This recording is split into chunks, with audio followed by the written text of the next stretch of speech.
Hey guys, so depending on when I post this, it's either going to be the day before or 2 days before the Oscar nominations come out. So I wanted to take some time today to do something that I did last year and go over who my final predictions for the Academy Award nominations are. I'm just going to be going over the acting categories, director, and then Best Picture at the end. We have a lot to cover today, so let's go ahead and get into it with Best Supporting Actress. Alright, so the way that this is going to work is I'm going to be going over my series contenders and then I'm going to jot it down to my top five. So here we go with Best Supporting Actress. We have quite a few contenders here. There's some people right away who I feel like are absolutely getting nominated, so let me go ahead and carry them over now. Okay, so the three that I think are for sure getting in are Angela Bassett for Black Panther Wakanda Forever, Jamie Lee Curtis for Everything Everywhere All at Once, and then Carrie Condon for Banshees of Inisherin, simply because they've been nominated everywhere. I have no reason to believe that they won't see an Academy Award nomination from here. For a long time, it looked like Jessie Buckley was going to be the odds-on winner here, but now she's gotten into some places. She hasn't gotten into others.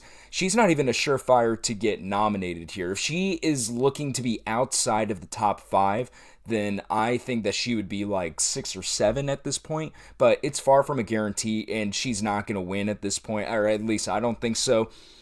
So those are my top three right there, all very deserving. I love Carrie Condon in Banshees of Inisherin. She does something that I don't think a whole lot of other supporting roles this year did, in that you could make a movie solely about her character and what she goes through during the duration of Banshees of Inisherin outside of Colin Farrell and Brendan Gleeson's storyline. Angela Bassett delivers a powerhouse performance in Black Panther Wakanda Forever as a grieving mother, and she's excellent in the movie. She has a couple of big scenes. She has a lot of scenes where she's having to, express how she's feeling on her face rather than being able to burst out and scream at someone like her conversations with Namor. I really appreciate her in that role there. And then Jamie Lee Curtis, I consider this a really fun role for her in Everything Everywhere All at Once. She's not doing something, well, I guess she is doing some insane things in this movie, but it's not by any means a winning performance in my opinion. I don't have a problem with her getting nominated,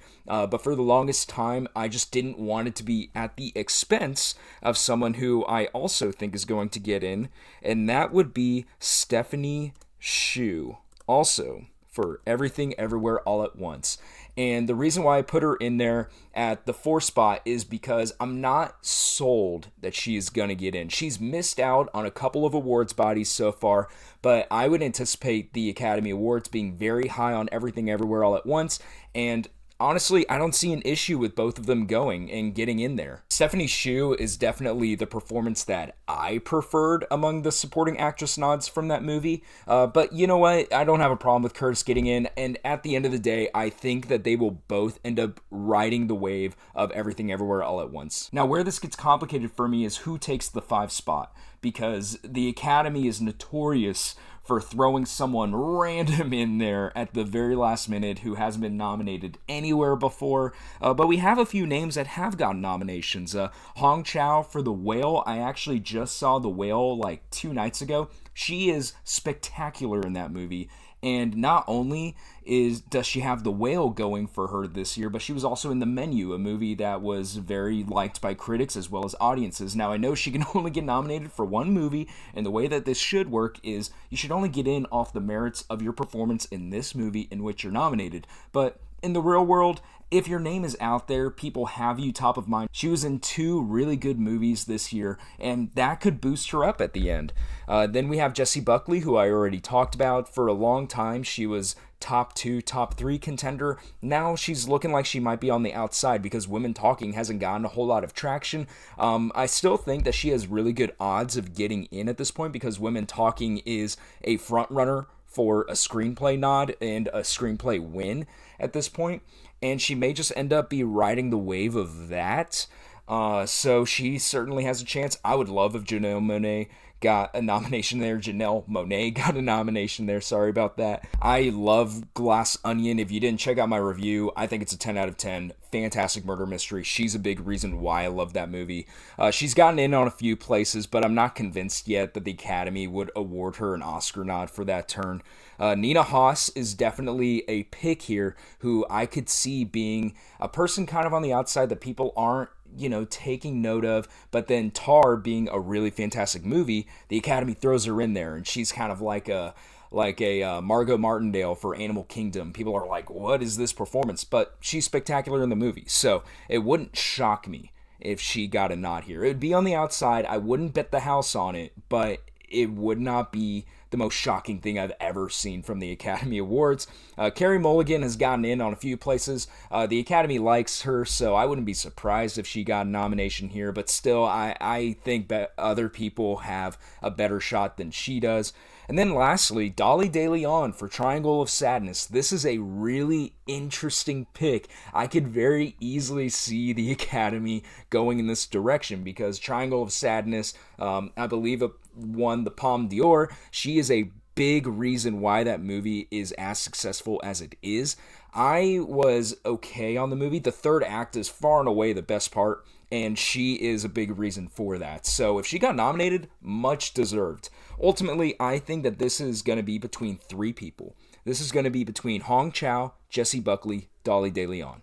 So among those three, the person who I think is going to not win but get nominated is going to be Hong Chow for The Whale. And here's my reasoning behind it. Brendan Fraser is a front runner to win a Best Actor Oscar nomination this year, okay? The Whale is going to get nominated for screenplay. I could see The Whale getting nominated for picture.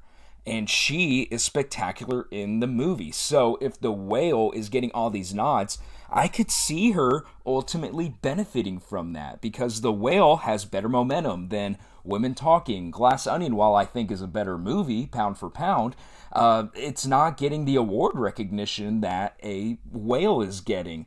Glass Onion, don't get me wrong, it's certainly a contender for a lot of awards, but it's not set to win anything, you know what I mean? Whereas The Whale has Brendan Fraser in there. So that's what I think is going to happen. I love the idea of Hong Chow getting nominated. She's been turning in great performances for years, and it's about time that she got her roses here. So this is my 5 here. Angela Bassett, Jamie Lee Curtis, Carrie Condon, Stephanie Hsu, and Hong Chow. And then who I think is going to win at the ceremony, I have no reason to believe that it's not going to be Angela Bassett at this point because she's gotten plenty of wins. And you know what? I'm completely cool with her winning here. She was fantastic in Black Panther Wakanda Forever, one of the best parts of that movie. That movie I was pretty so-so on, but by far the best part were the performances, and she was the best performance in the movie. So you know what? I'm totally cool with it. I also just love Angela Bassett. It's cool to see people that you like getting awarded at these sort of things, and even better, she deserves it. She has a great performance in the movie. Now, who I would give it to, I would actually give it to Carrie Condon for Banshees of Inisherin for the reasoning that I gave before, in that I feel like she does so much in this movie where she could have very easily just been the main character's sister. She does so much in the background here to make you interested in what it is that's going on in her mind, enough to where it's like she's in her own movie. She's not there to service the main characters, but she is living out her own story, and it takes a talented performer to do that, and an excellent script. Credit to Martin McDonagh. But I just think Carrie Condon gave the best supporting actress performance of the year. That's just me. But you know what? I'm cool with Angela Bassett. I love all of these performances here. So that is who I have for Best Supporting Actress. All right, now talking about Best Supporting Actor, and just to kick things off, I mean, come on. Is there anyone out there who doesn't think Ke Huy Quan is going to win this thing? He is for sure the front runner. He has won everywhere.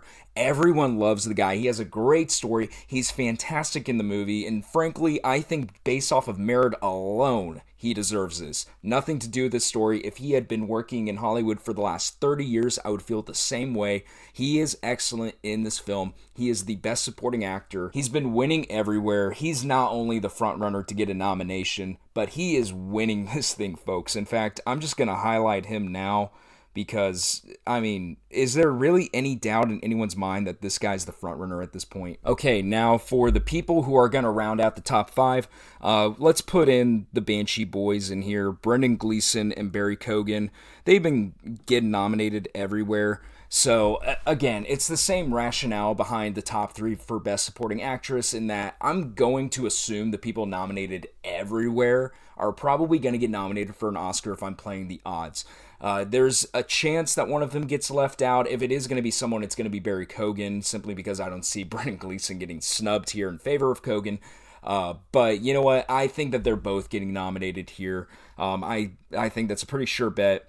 The next person that I think is going to see a nomination is actually Paul Dano, and that may come as a surprise to some of you, but look, I know that The Fabelmans hasn't been faring well among some awards bodies, but it's not going to miss out on the Academy Awards, or at least I would be very surprised if the Academy Awards snubbed on The Fabelmans. And Paul Dano is a primary driver of that movie. He's been delivering fantastic performances ever since Little Miss Sunshine in 2006. He has seen 0 Oscar nominations up to this point, and I don't see them snubbing him here. He's in a fantastic movie by Steven Spielberg, probably the best performance in the entire movie, arguable between him and Michelle Williams, but in my opinion, he's probably the best performance in the movie. I don't see both Fabelmans guys getting in here between him and Judd Hirsch. For a while, very early, people were trying to get Judd Hirsch in there, but even after seeing The Fabelmans, like, yeah, he had a good couple of scenes, but in this category, I just don't see what he did in that movie as being enough.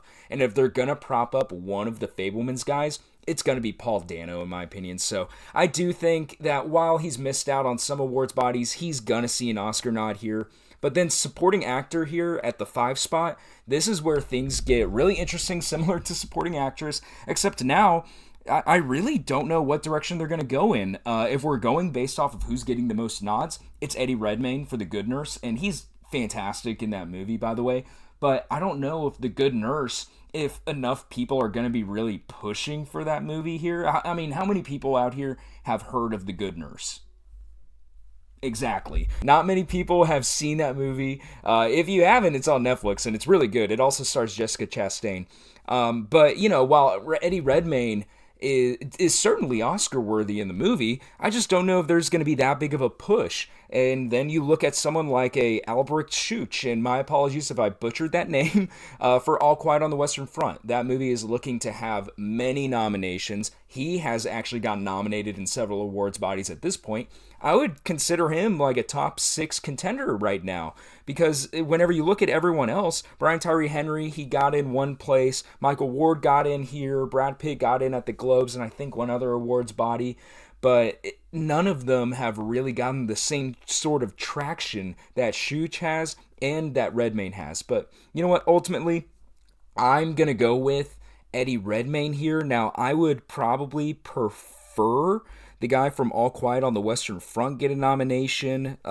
He was certainly a scene stealer in that movie, and I love that he's been getting recognized for his performance. It's fantastic. But you know what? Eddie Redmayne, I think he's just a name that the Academy knows, they're familiar with. He hasn't seen an Oscar nod in a while. Former winner. I could definitely see them recognizing him here. So if we're looking at who is going to win here, Ke Huy Quan he's going to win this. Okay, I feel very confident in saying that. And you know what, frankly, he's who I would want to win this as well. So you know what, he gets both. Good for you, Quan. I don't think I'm going to have to take too much time in talking about Best Actress, because this is probably the most straightforward category from the ones that I'm going to talk about today.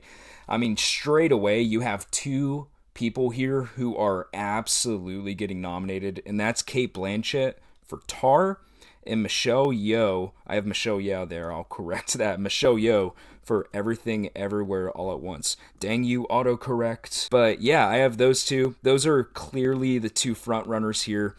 Cate Blanchett is probably going to end up winning here, and you know what? For the longest time this year, I wanted it to be Michelle Yeoh, because I love Everything Everywhere All at Once. She is fantastic in that movie, but after I saw Tar, and I saw what Cate Blanchett did in that movie, an actress who is, make no mistake, one of the best actors of all time. Ever since there has been a movie to be starred in, she has been one of the best actresses ever. Ever since I saw her and what she did in Tar, there's been no question to me that that is the best performance of her career. It's the best of the best at the top of her game, and no one can beat her. That's just my opinion. Maybe you prefer Yeoh here. I mean, I would love to see Michelle Yeoh get nominated and win here, but you know what? it's undeniable how good Cate Blanchett here. She has won 2 Oscars before, and this performance blows both of those out of the water. I don't see how you don't award her the statue on the awards night. But then looking at who's going to round out the top 5, the other person who I think is basically locked in is Danielle Deadwyler for Till. She's been everywhere for this movie. She's been on every awards body aside from the Globes, which, if we're going to stack up which one is more important between critics, the SAG Awards, Globes are easily at the bottom. The only reason they're relevant is because people have watched it in the past and they just got their lowest ratings ever here. Okay, so let that say something there. But Danielle Deadwyler for Till, I feel like, is a no-brainer. Of course, you're going to nominate her. She's fantastic in the movie. The movie has a very strong message in there, and she is probably the best part about it. So I don't see any reason why she wouldn't get nominated here. She totally deserves it. Top 3 performance of the year, in my opinion. So then we have Danielle Deadwyler. The next person that I have is actually Michelle Williams, which I can see people out there disagreeing with me on, but hear me out. It's going to be my same argument for Paul Dano getting in.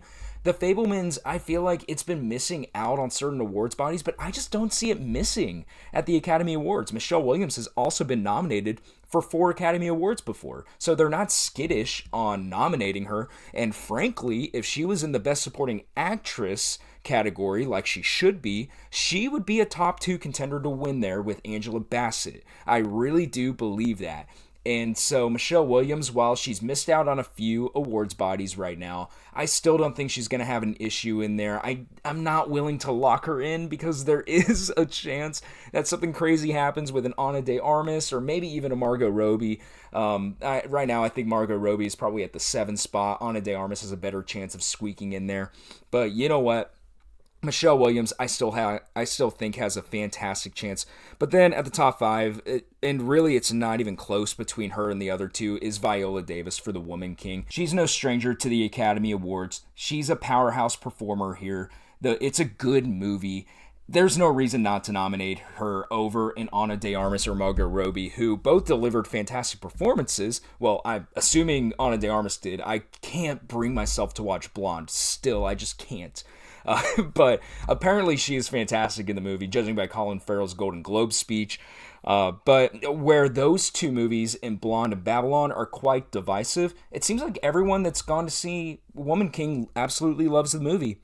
So between being in a good movie, having a history with the Oscars, being a former winner, and delivering a great performance, I don't think it's close between her and the other ones. I know Ana de Armas has been getting in certain places, but ultimately with the Academy Awards, I just don't see it happening for her. Maybe I'm wrong, and I'll have to watch Blonde before the Academy Awards to be able to analyze her performance fairly. But you know what? Just looking at it from where I sit today, I think that the top 5 is a lock here between Cate Blanchett, Michelle Yeoh, Danielle Deadwyler, Michelle Williams, and Viola Davis. And then I already talked about it, but Cate Blanchett, I feel like, is going to win. If she doesn't win, it's going to be Michelle Yeoh.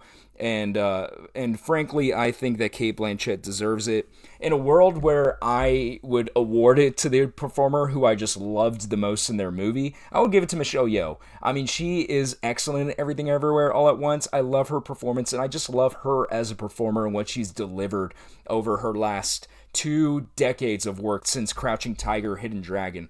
But you know what? In a meritocracy world, Cate Blanchett totally deserves this award, so I would give it to her, and I think the Academy Awards are going to give it to her as well. All right, now let's take a look at Best Actor here, and right away, I think that there are 3 people who are easily in, and that is Austin Butler for Elvis, Brendan Fraser for The Whale, and then Colin Farrell for Banshees of Inisherin. Those are the top 3 performances here among everyone that is considered a contender at this point. Those are easily the top 3 contenders. They've been getting nominated everywhere, and I don't even know who exactly is going to win this because, yeah, you can argue with the Golden Globes they were never going to give it to Brendan Fraser, but nonetheless, Austin Butler won that award.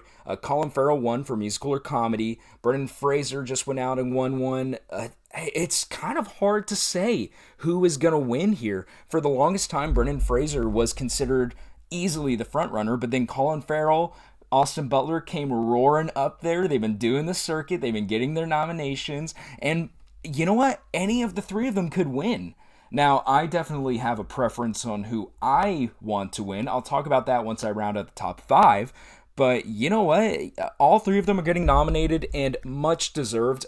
Very different performances between the three of them. Austin Butler delivering a fantastic performance as Elvis in the biopic. Even changing up his voice quite a bit. I know there's quite a bit of memes out there, but I don't think it's a bit. I think his voice just naturally aged and changed along with the role. But he is incredible in Elvis. If he won, I wouldn't be super shocked. Brendan Fraser for The Whale. I mean, again, I watched that the other day, and it is heartbreaking. And he does stuff in that movie that I did not think he was ever capable of. Even after hearing the reaction that people had to The Whale, I was like, okay, but how good is it going to be? He's going to be caked up in makeup, but oh my God, he is so good in The Whale. You have to go see it. Some parts are hard to watch, but that's the point of the movie. And Brendan Fraser just slaughters it. He is perfect in The Whale. Colin Farrell then with another totally different performance in Banshees of Inisherin, playing this just sort of nice guy who doesn't understand why his friend doesn't want to hang out with him anymore. He's kind of a sad sack. He has a couple of really big scenes with the other character Brendan Gleeson plays, but other than that, it's a very, very low-key performance that I was nervous was going to be subbed out there. But you know what? I'm happy to see that he's being recognized across the board here. He will get an Oscar nod here. And surprisingly, Colin Farrell hasn't been nominated for an Oscar before, which I had to double check before this video. But yeah, he hasn't gotten nominated before. Much deserved, long overdue. And I wouldn't be surprised if he won either. But you know what? Before I get to who I think is going to win and who I want to win, let's round up the top 5 here. And you know what? Bill Nighy for Living. I don't have much to say about his performance because I haven't seen it yet. I haven't seen Living, but you know what? If my assumption is correct here and he's going to get an Oscar nomination, then I'm going to watch Living. I'm going to make a video talking about his performance a little bit leading up to the Oscars. So I most certainly will be seeing Living here within the next month or two. But you know what? My argument for Bill Nighy getting nominated here is simply because he's gotten nominated across the board literally everywhere. So there's no reason to believe they're going to snub him here.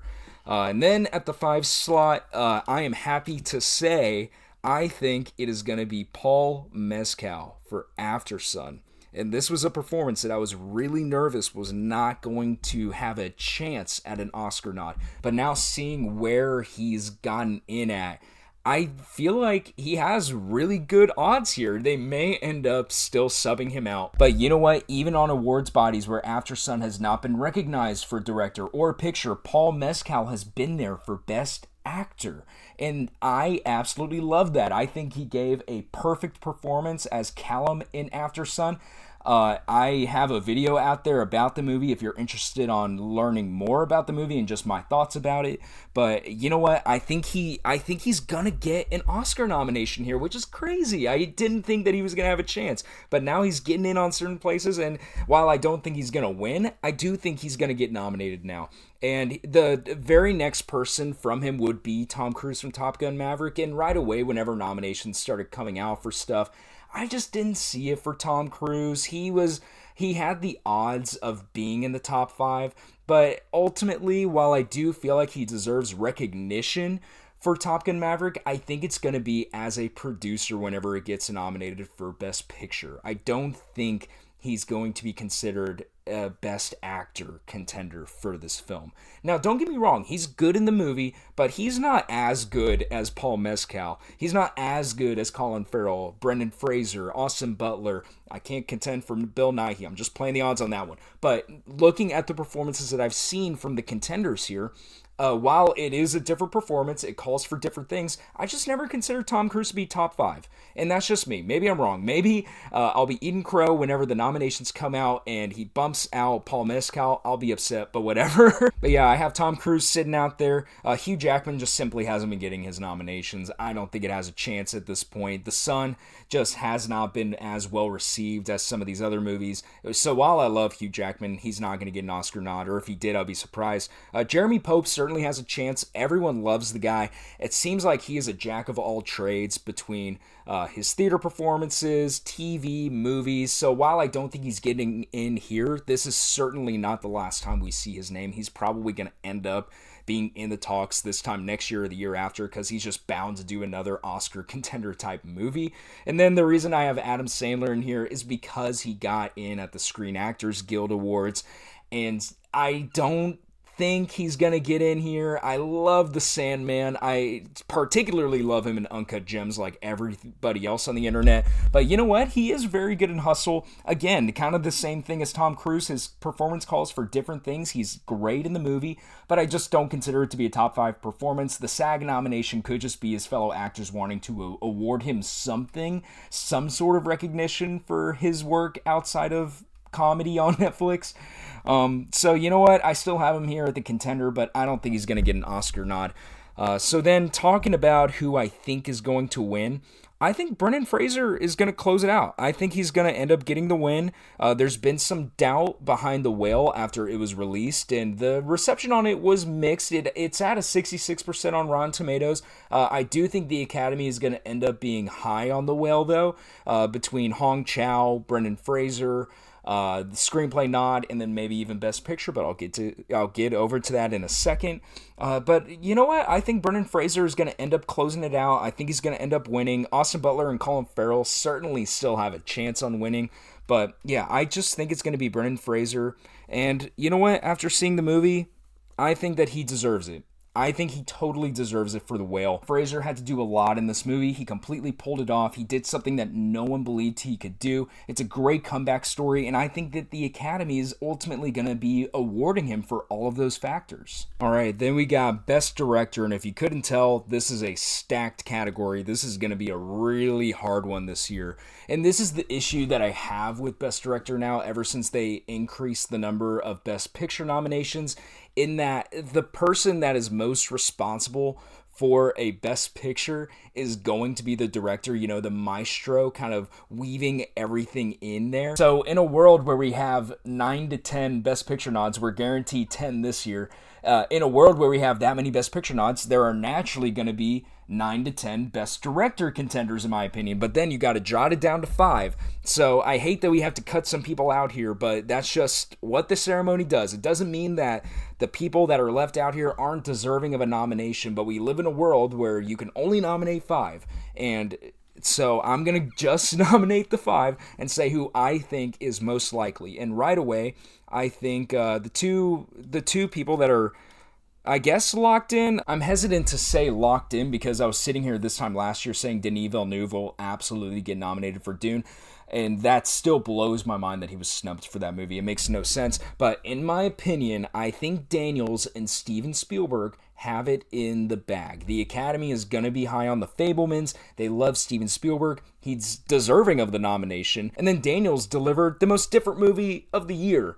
And that movie was able to sustain itself from its release date in April to now early 2023 and still be considered a top contender for multiple awards. So I think that there's just no way of getting around the fact that the Daniels are getting nominated here. The next person that I think is going to get in is going to be Todd Field for Tar. And this is where I have to differ a little bit between myself and the Academy. While I will say Tar is a fantastic movie, Todd Field did a great job. It's his first movie in, I think, 13 years. It's amazing what he was able to do with that sort of time off at that point. I think other directors did more and made better movies. That's just me. It's cool if you disagree. The reason why I have him in here at the 3 is because Todd Field has been getting nominations everywhere. Okay, so I'm just playing the odds here. I think that the Academy Awards are going to nominate Todd Field. If I was the one deciding a top 5, I probably wouldn't put him in there. That's just me. Again, just because the Academy nominates people doesn't mean that you have to agree blindly that those are the top 5 directors. You can have your own opinion. That's just mine. I think while he's getting nominated, he's not necessarily who I would put in the top 5. But now looking at who else is going to round out the 5 here beyond Todd Field.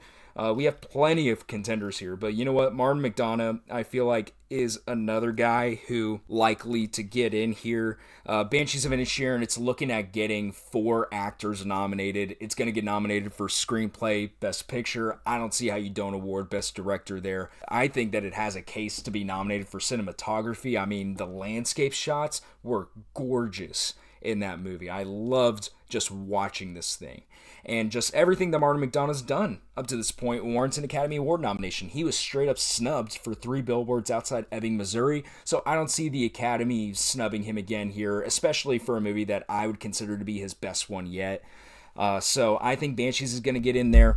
And now at the 5 slot, this is where you're going to tick people off because you can only nominate 5 people, and it's really hard because a lot of people deserve it. Baz Luhrmann, he did a lot for Elvis. He's been getting his nominations across the board. Unfortunately for Sarah Polley, Women Talking hasn't been getting the momentum that it needs. So while I think that she's still a top contender to win a screenplay Oscar, she is definitely not a lock for director at this point just because the movie has not been able to find its traction at this point. James Cameron, he did so much to get this movie made. Don't let anyone tell you different. He had to work 13 years to get this movie made. He worked so hard, and it's a huge success. All right, no one can diminish what he did on Avatar: The Way of Water and the hard work that he put in there. Edward Berger for All Quiet on the Western Front, I love his direction. If I had to choose, I think he is definitely a top 5 director of the last year. I don't think he's ultimately going to get nominated. If they do slip in a foreign director again, because over the last few years, they've been pretty good about nominating foreign directors of foreign films in there for Best Director. Even if the film isn't nominated for Best Picture, they still manage to slip in a director in there, which I really like. I like seeing that there with the Academy Awards, and he could very much be the guy this year that gets that nomination. And you know what? I even think his movie's going to get nominated for Best Picture, so that even helps him more. Damien Chazelle, I don't think is going to get nominated. The movie's just too divisive. The reason why I have him in there is because he's still being heavily considered, but I just don't see it. Gina Prince Bythewood just got nominated, I believe, not at Critics. Oh gosh, what's the award body? The BAFTAs. She just got nominated at the BAFTAs. I was shocked to see that, but you know what? Happy for her. Good for her. I don't think ultimately she's going to get in at the Academy Awards. I just think that there are better movies out there, but you know what? She's moving in the right direction. I have a feeling that we're going to see her here again. Charlotte Wells, I would definitely put in the top 5. I don't think she's going to get it unless there was a massive push for After Sun. I am on the team of After Sun. If it gets director, picture, actor, I'm on its team, but I just don't think it's going to happen quite yet. And then Park Chan-wook as well as S.S. Rajamouli, both could fill in that foreign director spot that they've liked to put in there before. I still don't understand why RRR wasn't submitted as India's nomination for Best International Film. It doesn't make any sense to me, but whatever. But I still think Rajamouli has a good shot of getting nominated here, as well as Chan-wook. And then we have Joseph Kosinski for Top Gun Maverick, which I didn't think was going to be a serious contender, but he just got nominated at the Directors Guild, which is like the most important nomination that you can get for this category. So he is a very serious contender. Don't be surprised if he rounds out the top 5. But ultimately, I think they're going to give it to Cameron. The movie, like I said, took 13 years. The Academy loves the guy. I could easily see him getting swapped out for someone else that made a more low-key movie. If we saw Charlotte Wells get in there, I would not be complaining. But I think that James Cameron totally deserves it. He did a lot with Avatar. But then, you got 7, 8, 9 directors all totally deserve it. There's only 5 slots, which sucks, but it's the way it is.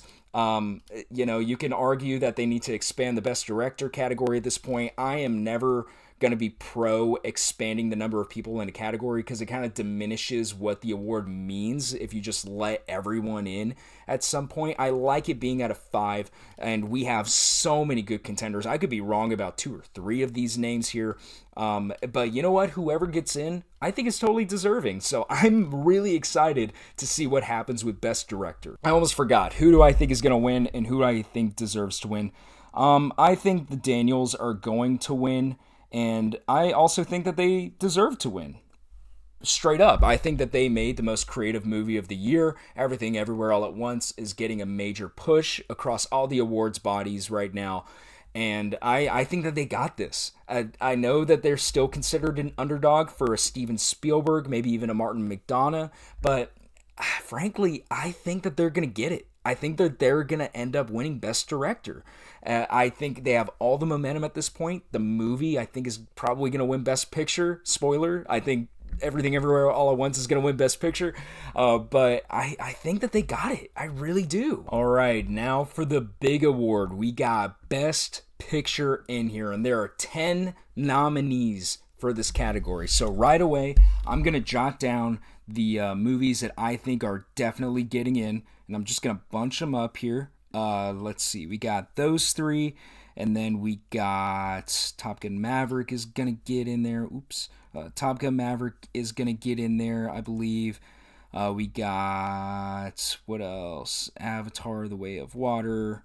And then for some reason, I didn't write the Fabelmans down. Gotta get those guys in there. Fabelmans is getting in. And Elvis, at this point, I think is a surefire contender here for a nomination. So those are the 7 movies that I think are definitely getting in here for Best Picture. Everything Everywhere All at Once at this point I think is the front runner. I've talked about it ad nauseum in this video already, and that should prove a point as to why I think it is probably going to get nominated for Best Picture. It's probably getting director. Actress is certainly a contender in there. It's getting supporting actor. It'll have 2 supporting actress nods, or at least I think it's going to have 2 supporting actress nods.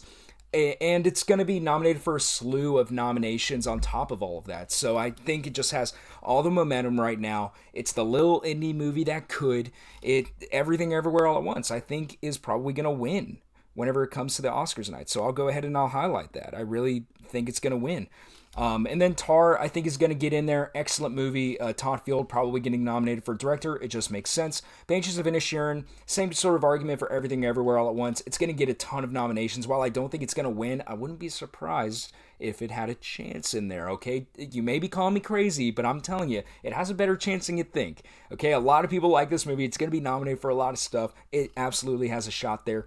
Top Gun Maverick, it's the blockbuster of the year, arguable with Avatar: The Way of Water, but you know what? Avatar: The Way of Water, it made more money, but Top Gun Maverick, it's just been out for longer, so I would consider it the big movie of 2022. And you know what? What they did there, it's not just a big blockbuster. It is truly an achievement of cinema, what they did with Top Gun Maverick, and they're going to recognize Tom Cruise, what he accomplished with getting this movie made and released in a movie theater. What he did for the movie theater business is huge. I mean, literally, movie theater chains were kept in business because of Top Gun Maverick raking in the cash. Literally, I'm not just saying that. So I think that they're going to recognize it here. Avatar: The Way of Water, fantastic movie. Visual effects, stunner.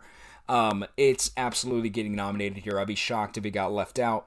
The Fabelmans, again, they're going to award Steven Spielberg here. I think that it definitely has a shot to win, but it's kind of losing its traction in the same way that like a Belfast did last year or a Stars Born in 2018.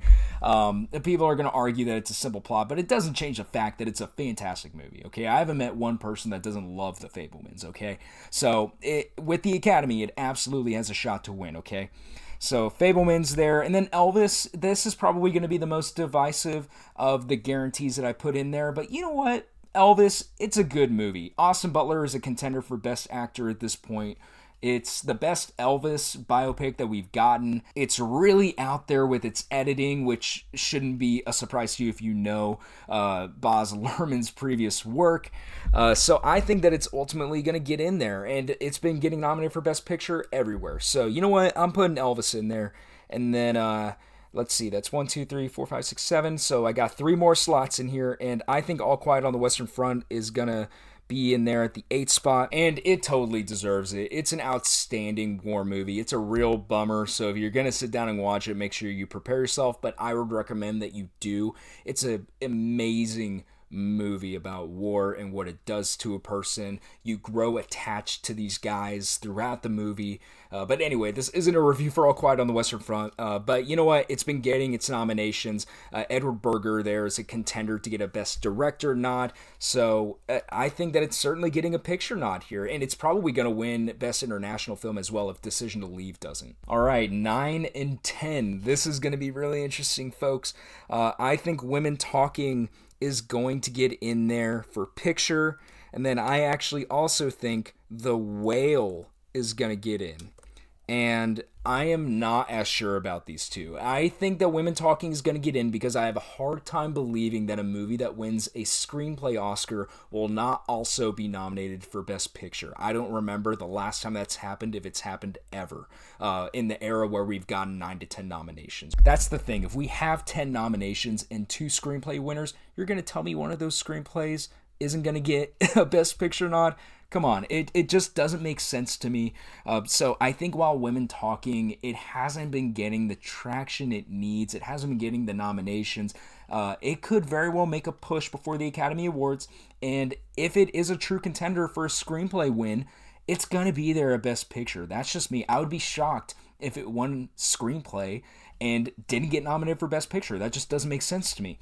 And then The Whale. I think while it was divisive among critics whenever it came out, I think it is going to be able to make a push there with Brendan Fraser winning Best Actor and it getting a screenplay nod again as well, especially if Hong Chow gets nominated for Best Supporting Actress. If they get 2 acting nods and a screenplay nod as well as Best Makeup, which I think that they're a shoo-in for, I don't think they're going to leave them out of picture. And we've seen divisive movies get nominated for Best Picture before. This wouldn't be the first time. It kind of harkens back to A Nightmare Alley last year that I didn't think was going to get nominated, or I don't think I had there in my top 10. Maybe I'm wrong, or if I did, it was like in the 10 slot at best. And then even a movie like Don't Look Up last year, I think that doesn't even have a fresh rating on Rotten Tomatoes. I think it's like in the 50s or something. That managed to get nominated. Ultimately, I think The Whale does enough here to squeeze in there at the picture nod, but it could very easily be swapped out. There's a reason why I have Women Talking in The Whale there at my 9 and 10, because I would not be shocked if a Triangle of Sadness got in there, if Glass Onion made a big push, maybe RRR gets in there. You know, it can't be nominated for Best International Film, so maybe the Academy highlights it for Best Picture. I can absolutely see that. Decision to Leave was a huge South Korean movie this year, and if its director gets nominated, I think it has a great shot at getting a picture nod. The Woman King, I mean, like I just said, Gina Prince Bythewood got nominated for a BAFTA for Best Director, so if she gets nominated, that is most certainly getting in there, and Viola Davis is probably getting nominated for Best Actress. Guillermo del Toro's Pinocchio, I'm just throwing that in there because I love the movie. It is considered a contender. It's probably going to be winning the Best Animated Feature. I don't think it's going to be in there. And then my personal preference, After Sun, I want that nominated. Please, please, please, Academy, if any of you are watching, please nominate After Sun. I know it's too late for you to put that in there, but please, it deserves it. Like if any other movie in here, aside from maybe Everything Everywhere All at Once and Top Gun Maverick, got swapped out for an After Sun, I would be fine with it just because After Sun got nominated. So yeah, I mean, it's hard. It's hard nominating 10 films, and it could go in many different directions here. But this is the 10 that I think will ultimately see a nomination. And Everything Everywhere All at Once, Tar, Banshees, Top Gun Maverick, Avatar The Way of Water, Fabelmans, Elvis, All Quiet, Women Talking, and The Whale. So that's what I got here, folks. Rounding out who I think is going to end up winning. I think Supporting Actress is going to go to Angela Bassett for Black Panther Wakanda Forever. Supporting Actor to Ke Huy Quan for Everything Everywhere All at Once. Best Actor going to Brendan Fraser for The Whale. Cate Blanchett winning Best Actress. Daniels Everything Everywhere All at Once. And then Everything Everywhere All at Once winning Best Picture. So that's what I got as my Oscar nods. Maybe you think differently. That's totally fine. That's part of why I love the Oscars, is everyone has their own opinion about who should be nominated, who shouldn't. That's part of the beauty of the medium, is we can all see the same movie and walk away with different things. I think that it's interesting to theorize with the Academy Awards, both from the perspective of someone who loves movies and has my own opinion about them, but also just looking at what's been nominated here, what's been nominated there, and just kind of playing the odds game there. You know, there are some people nominated here that I wouldn't put in there. But do I think they're going to get nominated? Yeah, probably, because they're playing the game, they're getting their nominations. But anyway, that's just my take on all of this. I really enjoyed making this video. Thank you for so much for watching up to this point. Be sure to subscribe if you haven't already and you like this video, and I will see you next time. Bye, guys.